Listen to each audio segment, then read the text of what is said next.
L'âne est le compagnon idéal du randonneur. Très vite, la complicité s'installe, que ce soit avec les adultes ou avec les enfants.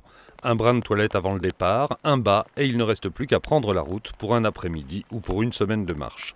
Cette famille randonne depuis 3 jours dans les Alpes-Mancelles et a vite appris le fonctionnement du compagnon de route.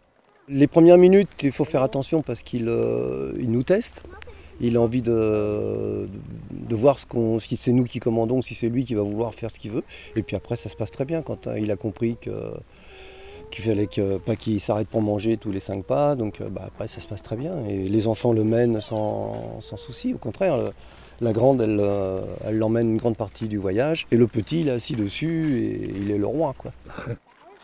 Pour les enfants, les ânes sont un sujet de curiosité. Ici, 30 gamins partent pour 8 km en leur compagnie. Mais avant, il faut comprendre quelques consignes simples.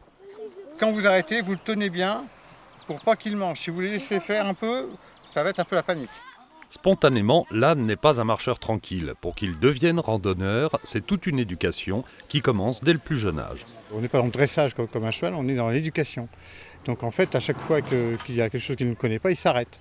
Il regarde et au fur et à mesure, on lui apprend de faire confiance à son maître pour qu'il lui apprenne, qu'il fasse montrer les passages et relativement plus ou dangereux ou qu'il ne sent pas. Donc il va s'arrêter avant, il va regarder et par la confiance et tout. Et comme il a été éduqué avant, il a su ce qu'était une plaque d'égout, ce qu'était un peu le vide, il passera une passerelle qu'il ne connaît pas, il la passera, mais il s'arrêtera toujours avant pour voir s'il y a danger ou pas.